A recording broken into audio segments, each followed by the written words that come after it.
Hi. Hey. I'm going to tell you something that might surprise you, but plants, these little guys, they don't talk. And yours might be dying right now and you wouldn't even notice. And when you finally do notice, it's probably going to be a week too late. So, I'm Matt. Welcome to the Yard Eaters. And I'm going to take you through my daily walk. Something that is just a few minutes a day, but will save you an entire season of destruction, despair, and heartache. So, let's get started. You go grow me some peppers now, okay? So first thing, I'm running a quick visual scan in the perimeter. I'm looking for trouble like wilted leaves, broken stems, or early signs of fungal disease. I spend maybe 2 minutes pulling the most obvious weeds so they don't steal the energy from my roots. And if I see dead or yellowing leaves, I prune them immediately. As for the pest patrol, bugs like aphids arrive on your plants as adults using their wings and the wind. So they will start as one, but they only need a week to multiply.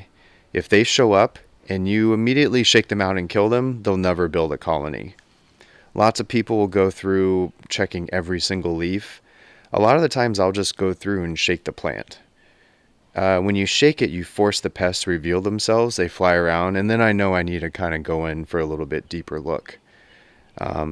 Another thing I'll do is I'll spray the plant down if I know that I've seen aphids on it.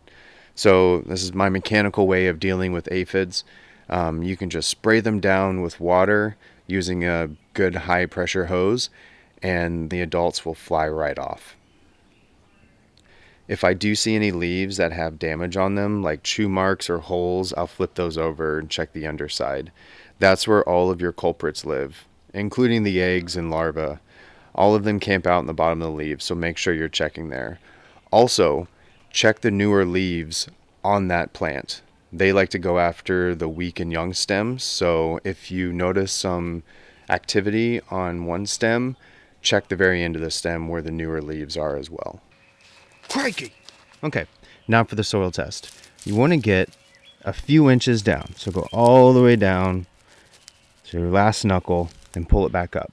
You can see here the dirt is sticking to my finger. It's muddy, so I know it's wet enough. I don't need to water it. It's looking great. This is what we're looking for.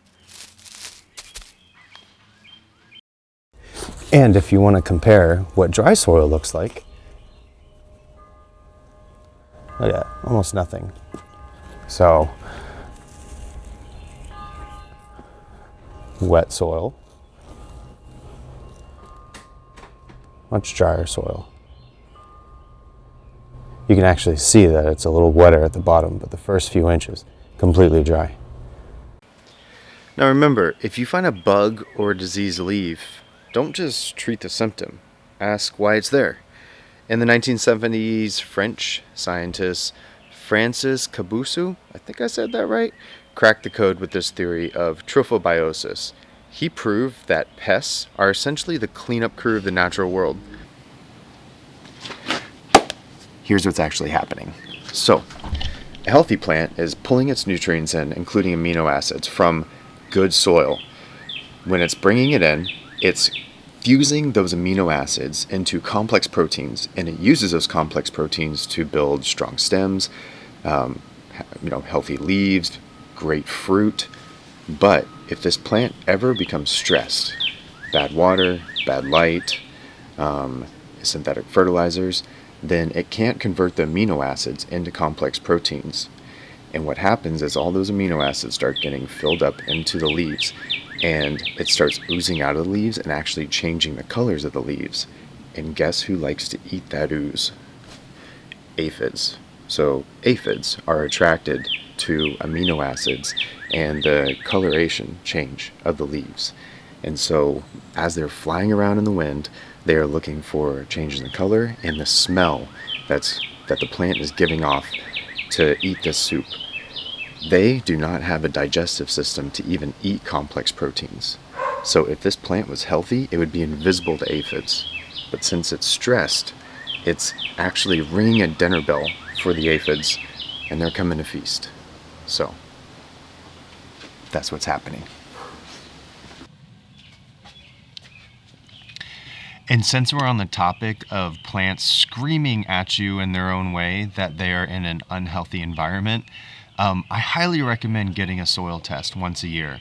They range from like 20 or $50, but think of it as like your garden's annual physical. You shouldn't be guessing what you're putting in your garden to make it grow. Every plant kind of needs something a little different. So get a soil test, figure out where your baseline is, and go from there. It'll definitely help you out in the long run. Also, whenever you run into a problem out here or a question you have, crowdsource it.